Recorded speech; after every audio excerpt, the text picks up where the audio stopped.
कि 2 साल पहले जब मैंने स्टार्ट करा था, मैं एक सीनियर से मिलने गया था दिल्ली में। उनसे मैं मिलने गया, कुछ डाउट्स पूछने थे। प्रीलिम्स का 1 महीना बचा होगा उनका, वो मेरे से बात करने आए। उन्होंने मुझसे पूछा कि बताओ क्या बात करनी है। तो मैं ऐसे जनरल गाइडेंस लेने लग गया कि सर कैसे स्टार्ट करते हैं, ये क्या करते हैं। तो उन्होंने मुझे बहुत सिंपल बात बोली कि तुमने कभी किसी का ब्लॉग पढ़ा? इतने सारे टॉपर्स ने ऑनलाइन लिख रखा है, या इतने सारे लोगों ने ऑलरेडी इतनी बातें बोल रखी हैं, वो तुमने पढ़ी हैं? मैंने बोला नहीं सर। तो उन्होंने बोला कि नहीं, पहले जाओ वो पढ़ कर आओ, उसके बाद में जो डाउट्स हैं वो तुम मुझसे आगे पूछोगे तो तुम डाउट्स भी अच्छे पूछोगे और मैं जवाब भी अच्छे दे पाऊंगा। तुम्हारा भी टाइम बचेगा, मेरा भी टाइम बचेगा। तो उस वक्त मेरे को वो बात थोड़ी अखरी कि यार इन्होंने तो मेरे को कुछ बिना बताए यहाँ से भेज दिया।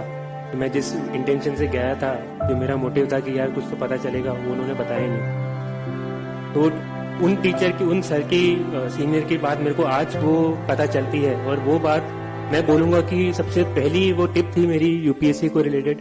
और वो टिप आज मुझे पता चलता है कितनी ज्यादा इंपॉर्टेंट टिप है कि आप सबको भी वो चीज करनी पड़ेगी, आप सबको भी वो काम करना पड़ेगा। मैं यहाँ पे आके 10 बातें बोल सकता हूँ, मैं यहाँ पे आके 50 बातें बोल सकता हूँ, बट एज लॉन्ग एज आप वो चीजें नहीं समझते हैं, आप खुद से उसके ऊपर विचार नहीं करते हैं, वो सब आपके कान पे पड़ेंगी, निकल जाएंगी। मैं भी यहाँ पर आया हूँ, तो अगर आप सब लोग यहाँ पर इस हॉल के अंदर हैं या जो भी वीडियोस पे देख रहे हैं, आप सब किसी पर्टिकुलर रीजन से यहाँ पर आए हैं, कोई कारण है आपका यहाँ पे होने का, तो कोशिश करिए कि वो चीज आप समझ पाए। आप यहाँ पे कोई मूवी देखने नहीं आए कि हॉल में जाके 1-2 घंटे बैठ के मूवी देख के आ गए।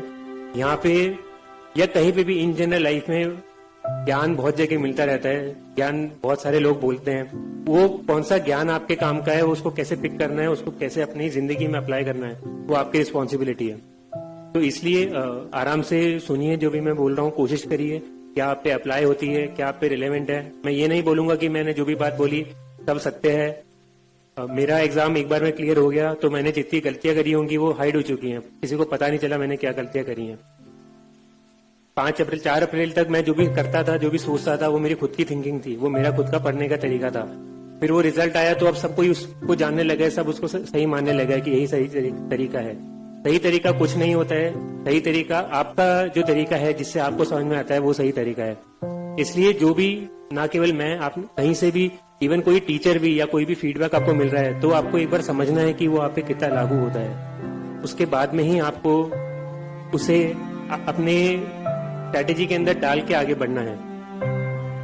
कोई आपको यहाँ पे कोई जड़ी बूटी नहीं देगा कि यार ये चीज कर लो तुम एग्जाम क्लियर कर लोगे। जितेंद्र सर से कल बात बोली थी, इलाहाबाद में फेमस है, बाबा बनाते हैं। वो सब लोग फालतू की बोल के चले जाते हैं, बोलते कि ये कर लो वो कर लो, वो कुछ नहीं होता है। करना सब आपको है, ये एग्जाम पूरा आपका है। मैंने भी कोचिंग करी थी, उसके बारे में थोड़ा बताऊंगा, बट उसका भी एक लिमिटेड रोल था। उसके ऊपर मुझे भी साल भर बहुत मेहनत करनी पड़ी थी, उसके बाद में वो रिजल्ट आया था।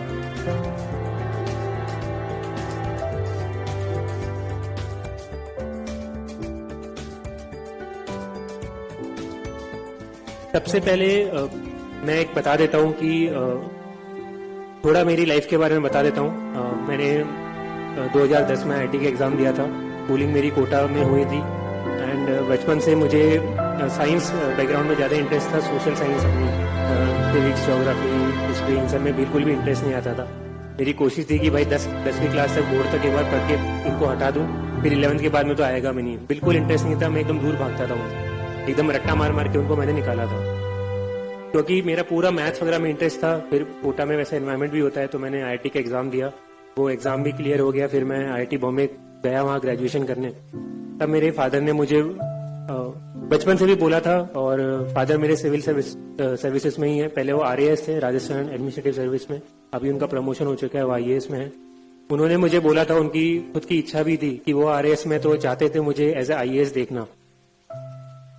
बट मैं क्योंकि उस एनवायरनमेंट में रहा था, बचपन से मैंने सारी चीजें देखी थी, तो कभी मुझे उसका अट्रैक्शन नहीं आया कि यार ये लाल बत्ती की गाड़ी क्या होती है, या ये सोशल स्टेटस क्या होता है, या ये रिस्पेक्ट क्या होती है। वो सामने दिखता रहता था। मेरे लिए वो घर की मुर्गी दाल बराबर जैसी चीज थी, मुझे कभी इंटरेस्ट नहीं था। नहीं प्लीज आप ताली मत बजाइए, आप सुनिए जो भी मैं बोल रहा हूँ। ताली आप एंड में जितनी बजानी है बजा लीजिएगा।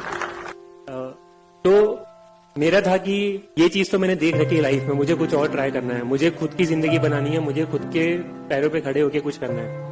और मेरा था कि मुझे कभी तो इंडिया के बाहर जाके भी एक बार रहना है या काम करना है। उसी इंटेंशन से मैंने कॉलेज में पढ़ाई भी करी, अच्छे से पूरा ग्रेजुएशन वगैरह करा। और 2014 में जब मेरा फाइनल ईयर था, ग्रेजुएशन हुआ, तब मुझे सैमसंग साउथ कोरिया में जॉब ऑफर मिला था प्लेसमेंट्स में कॉलेज के अंदर। तो तब मुझे बहुत खुशी हुई कि यार बचपन से मेरी ये इच्छा थी, दिली इच्छा थी कि मुझे एक बार बाहर जाना है और वो अपॉर्चुनिटी मेरे सामने है।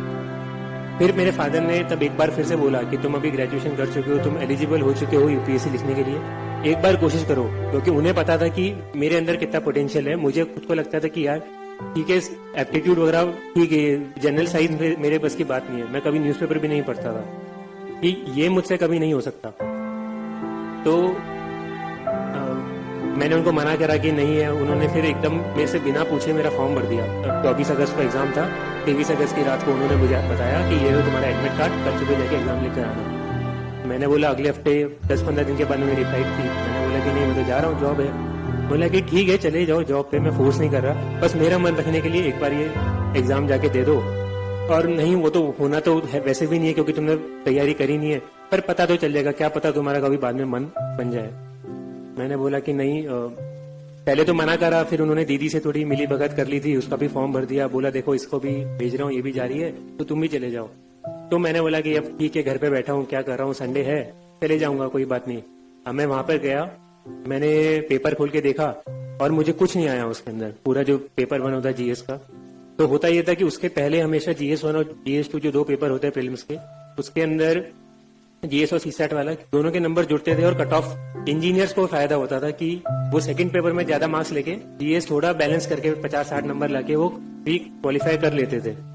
तो मेरे फादर को भी ये वाली चीज पता थी, उनको ये नहीं पता था कि वो पैटर्न चेंज हो चुका, उसी साल से चेंज हुआ था। तो उन्होंने मेरे को भेज दिया कि अरे तुम्हारा हो जाएगा, इसके अंदर जितना मैक्सिमम ला सकते हो लाओ, उसके अंदर काम निकाल लेना। अब गया, अब उसके अंदर तो सीसैट वाला तो वैसे ही क्वालिफाइंग हो चुका है, कुछ काम का है भी नहीं, और जीएस वाला था उसके अंदर मेरा डब्बा गोल। मैं पेपर खोल के बैठा, मुझे कुछ आता नहीं है। मैंने सोचा कि चलो कुछ एलिमिनेशन करके आ जाएंगे। पहली बार मैंने उसके 5 साल पहले आईआईटी का एग्जाम दिया था, वहां पे तो एलिमिनेशन तो फिर भी हो सकता था कि चलो नहीं आया तो कुछ उल्टा तिगड़म बिठा के सवाल कर सकते हैं मैथ्स के, फिजिक्स के। यहाँ पे तो कुछ तिगड़म ही नहीं बैठती है, हमेशा 2 ऑप्शन तो फंसते ही फंसते हैं। बी और सी एलिमिनेट कर दी तो ए और डी में तो तुक्का मारना ही पड़ेगा, बिना कॉन्फिडेंट मैं कर ही नहीं सकता हूँ। और ये आप सबको पता है, फिल्म्स के अंदर 70-75% क्वेश्चन ऐसे ही होते हैं कि बहुत ही कम स्टूडेंट्स कॉन्फिडेंटली कर पाते हैं, उन्हें कहीं ना कहीं तो गेस करना पड़ता है। तब तो मेरा कोई बेस भी नहीं था, कुछ कंसेप्ट भी नहीं थे और न्यूज़पेपर मैंने पढ़ा हुआ नहीं था। तो मैं जाकर एग्जाम में 15 मिनट मैंने करा, कुछ नहीं हुआ। फिर मैं उठ के टीचर को बोलने लगा कि ma'am I want to go, मेरे ये हो गया मेरा पेपर। उन्होंने बोला कि नहीं, यू हैव टू सिट, आपको बैठना पड़ेगा पूरा 2 घंटा। अब मैंने सोचा क्या करूं, मैं जाके वहां पे हेड डाउन करके सो गया, क्योंकि एग्जाम तो मेरे को कुछ आता नहीं था। फिर मैं सवा घंटे के बाद में उठा, देखा कि बाकी बच्चे कुछ कर रहे थे। मैंने बोला कि चलो अपन भी थोड़ा कर लेते हैं, थोड़ा अपन तुक्केबाजी तो गिरा लेते हैं कि क्या होगा, ज्यादा से ज्यादा नेगेटिव आएंगे, पर एग्जाम तो अपन को क्लियर करना नहीं है। तो मैंने कुछ तुक्केबाजी करी और पेपर में देकर आ गया, घर पे आराम करा। पापा को बोल दिया कि जो होगा मुझे तो मतलब का भी नहीं है, बताना भी मत कि कितने मार्क्स से क्या रिजल्ट था। फिर उसके कुछ 7-8 में तो आराम से जॉब करने चले गया। 7-8 महीने बाद उनका फोन आया कि ऐसे ऐसे हुआ है, तुम्हारा होना तो था नहीं, तो हुआ भी नहीं, और कितने मार्क्स तुम्हारे सीसैट में कुछ बहुत अच्छे नंबर आए हैं, क्योंकि वो मेरा स्ट्रांग था। और जीएस में होंगे सिंगल डिजिट या कुछ 10-15-20 नंबर से ऊपर नंबर नहीं होंगे मैं 200 के अंदर से। तो देख के पता चल गया कि अपने बस की बात नहीं है यूपीएससी, खासकर जीएस, क्योंकि मेरा कभी स्ट्रांग था ही नहीं। फिर मैंने बाहर, जो मेरा इंटेंशन था कि बाहर नौकरी करी, कभी बीच में यूपीएससी के लिए सोचा भी नहीं, क्योंकि मेरा था कि अभी नौकरी मिली, इसमें अच्छे से करना है, मुझे ध्यान भी अपना कहीं और बांटना नहीं है। तो मैंने अपना सारा जॉब करी 1.5 साल। फिर कुछ चीजें ऐसी हुई, वहां पे काम पसंद नहीं आया। फिर मैंने सोचा कि इंडिया मूव करके काम करते हैं, और बाहर रहना भी मेरे को इतना पसंद नहीं आया, इंडिया की जो लाइफ मेरे को बेटर लगती थी। तो फिर मैं शिफ्ट करके बैंगलोर आ गया। बैंगलोर के अंदर मैंने जॉब करी, और जॉब करते वक्त बैंगलोर में कुछ 7-8 महीने जब निकले होंगे, दिवाली का टाइम था 2016 का, मैं 2016 मार्च में इंडिया आ गया था। तो जब अक्टूबर-नवंबर का टाइम आया, तब तक आते आते जो नेचुरल चीज है कि जैसे जैसे एज बढ़ती जाती है, थोड़ी लाइफ में सीरियसनेस भी होती है। कब हम हमेशा मजाक नहीं कर सकते हैं कि आज मस्ती कर ली, कल कोई मूवी देखने चले गए, परसों गेम खेलने चले गए, फिर वीडियो गेम खेल रहे हैं, ये हमेशा नहीं कर सकते, कहीं तो लाइफ में सीरियस होना पड़ता है। तो उस वक्त था जब मैंने सोचना विचारना शुरू करा। और वहाँ बैंगलोर का ट्रैफिक भी ऐसा था कि आधा पौन घंटा मैं कैब में बैठा रहता था ऑफिस जाने के लिए, तो और कुछ काम था भी नहीं। तो मैं बैठे बैठे यही सोचता था कि मैं क्या कर रहा हूँ, मुझे क्या करना है। तब मेरे दिमाग में ये सब ख्याल आने लगे कि मेरी जो बाहर लाइफ थी वर्सेस जो मेरी बेंगलोर में लाइफ है, जो मेरी इंडिया में लाइफ है, उसमें बहुत सारा अंतर है। बहुत सारे इश्यूज हैं और जो वहाँ पे जिस तरह की ईज ऑफ लिविंग थी कि बड़े आराम से चीजें हो रही है, कुछ सोचना ही नहीं पड़ रहा है, वैसी जिंदगी यहाँ पे नहीं है और मैं चाहूंगा कि वैसी जिंदगी यहाँ पे होनी चाहिए। तो जैसे बैंगलोर का ट्रैफिक का मैंने बताया, तो ट्रैफिक का देख के लगता था कि यार ये ट्रैफिक में ये ऐसे क्यों कर रखा है, ये थोड़ा ऐसे कर सकते हैं तो ये निकल जाएगा। ये तो बहुत कॉमन सेंस की चीज है। ये एक बस स्टैंड है, वो उन्होंने एक ब्रिज है उसके बीच में बस स्टैंड बना रखा है, तो बसेस वहां पे रुकी तो ट्रैफिक जाम होना ही है। तो सबको लगता था ये वाटर स्केर्सिटी है, पानी की कमी बैंगलोर में बहुत तेजी से होती जा रही है, अभी भी इशू चल ही रहे हैं। तो तब से मुझे लगता था कि यार ये सारे चैलेंजेस हैं और अगर मैं बाहर बैठे बैठे अगर मैं इंडिया में रह रहा हूँ और अगर मैं इनको बस क्रिटिसाइज कर रहा हूँ कि ये क्या है, ये गंदा है, बाहर अच्छा था, तो मैं मतलब इतना मेरे को इधर मिला है, मैंने सब कुछ पढ़ाई करी है, तो मैं उसके साथ ही गलत चीज कर रहा हूँ। तो अगर उनको इम्प्रूव करना है तो वो मैं बाहर से कोर्स नहीं सकता हूँ, मुझे खुद को जाके चेंज करना पड़ेगा। तब मैंने थोड़ा सोचना स्टार्ट करा। फिर वो पहले से दिमाग में यूपीएससी वाला तो एक्सपीरियंस था ही, पता था कि जॉब कैसे होती है, क्या क्या अपॉर्चुनिटीज होती हैं, कौन कौन से सेक्टर्स होते हैं। मेरे फादर, मेरे ताऊजी भी सिविल सर्विसेज में ही है और फादर के कुछ सीनियर्स हैं, वो बचपन से एक दो बार मैं मिला हुआ था उनसे, तो मुझे आइडिया था थोड़ा बहुत कि यहाँ पर मैं आऊंगा तो कुछ तो सेटिस्फाइंग मिलेगा। एट द सेम टाइम मैं बैंगलोर में जो जॉब कर रहा था वहां पे मैं 8 to 8, 9 to 9, 10-12 घंटे दिन के मेरे उसमें जाते थे। महीने के एंड में मेरी सैलरी आती थी, काफी अच्छी सैलरी थी, बट उसको ना मैं कहीं यूज करता था, ना उससे मुझे सेटिस्फेक्शन मिलता था कि यार मैं कुछ अच्छा इंप्रूव कर पा रहा हूँ या कुछ भी अच्छी चीज हो रही है उससे, बस से मेरा फायदा हो रहा है। और मेरा फायदा भी वो केवल मॉनिटरी फायदा है कि मैं आज जाके अगर मैं मान लो 1000 रुपए की शर्ट खरीदता हूँ तो मैं कल जाके 5000 की शर्ट खरीद लूंगा, उसके ऊपर तो मैं खर्च कर भी नहीं सकता हूँ। तो मुझे लगने लगा, फिर मैंने घर पे बात करी, अपने फादर से बात करी, बीच में यूएस वगैरह का ऑप्शन भी है कि मैं यूएस भी शिफ्ट कर सकता हूँ, वहाँ पे पढ़ाई की भी अपॉर्चुनिटी मिली। बट फिर बीच में मेरे ऑफिस वालों ने मेरे को महीना 2 महीने वहाँ पे भी भेजा, तब मुझे वहाँ की भी लाइफ दिखी, मुझे पता चल गया कि नहीं, कोरिया भी पसंद नहीं आया, यूएस भी पसंद नहीं आया, मतलब अपन को बाहर रहना पसंद नहीं है, अपने लिए इंडिया सही जगह, अपन को इंडिया में रह के ही कुछ अच्छा करना। इसलिए फिर मैं सोचने लगा कि यूएस का तो मैंने ऑप्शन कैंसिल कर दिया और घर पे बात करने लगा।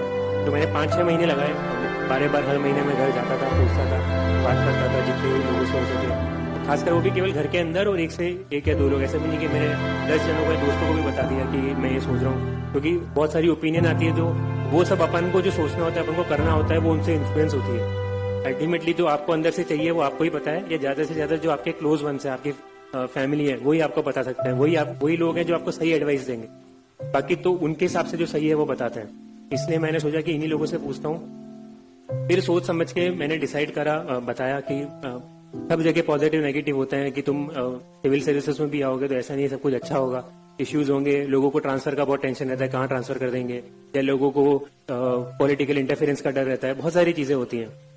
वही मैंने बात करी तो उन्होंने बताया कि हर जगह पॉजिटिव्स नेगेटिव्स होते हैं। सिविल सर्विसेज में जरूरी नहीं है कि सब कुछ अच्छा होगा, जरूरी नहीं है सब कुछ गंदा होगा। अगर तुम जहाँ सेटिस्फेक्शन लेना चाहते हो, जो काम करके तुम अच्छा काम करना चाहते हो, वो जरूर यहाँ पे मिलेगा। ये मैंने 3, 4, 5, 10 लोगों से पूछ लिया था, सुन लिया था, तो इसका मुझे पता था कि अगर मैं अच्छा ही ढूंढूंगा तो मेरे को अच्छा ही मिल जाएगी, बट अगर मैं केवल बुराई ढूंढूंगा उस चीज के अंदर तो मेरे को बुराई भी मिल जाएगी। और अगर मैं प्राइवेट जॉब कंटिन्यू करता हूँ तो वहां पे भी है कि ठीक है, मेरे को अच्छी सैलरी मिल रही है, सब कुछ बढ़िया है, मैं अच्छी लाइफ जी सकता हूँ, मैं महंगी कार खरीद ली, कर लिया, जो करना है मैं कर सकता हूँ, but at the same time जो सेटिस्फेक्शन है कि मैं कुछ अच्छा काम कर रहा हूँ, वो वहां पे नहीं मिलता है। मैं बैंगलोर में हूँ, वहां पे ट्रैफिक में फंस रहा हूँ, तो पता है कि वो भी नेगेटिव ही हुआ उस जॉब का। तो मुझे वो मैंने जब कंपेयर करा दोनों चीजों को, तब मैंने सोचा नहीं, सिविल सर्विसेज का एग्जाम देंगे। फिर मैंने मेरी जॉब छोड़ी, मई 2017 में मैंने मेरी जॉब छोड़ी थी। उसके बाद में मैंने मेरी प्रिपरेशन स्टार्ट करी। ये एग्जाम मेरा 1 साल का या मेरा 1.5 साल का टाइमलाइन था। तो अब लोग बोलने में बोल सकते हैं कि ठीक है, मेरे 2 अटेम्प्ट थे, बट मैं इसको पर्सनली फर्स्ट अटेम्प्ट ही काउंट करता हूँ, क्योंकि पहला अटेम्प्ट तो था कि मेरे को एग्जाम के 1 दिन पहले पता चला कि मुझे कल जाके एग्जाम लिखकर आना है, और मैं इसको as a time period count करता हूँ। कोई मेरे से पूछेगा तो मैं बोलूंगा मैंने जिंदगी के 1.5 साल 2 साल डाले यूपीएससी क्लियर करने के लिए, और वो लगते ही हैं, वो सबके ही उतने मिनिमम तो इतना अमाउंट डालना पड़ेगा आपको। तो ये मेरी टाइमलाइन थी जो मैंने बताई आपको। अब इसमें आप नोट करेंगे, जो सबसे पहले मैंने सबसे बल्क में जो टाइम बताया वो क्या था, मेरा यूपीएससी में आने का जो थॉट प्रोसेस, जो मैंने स्टार्टिंग की तैयारी शुरू करने के पहले 5-6 महीने डाल दिए सोचने में कि मुझे एग्जाम देना है, क्यों देना है, क्या फायदे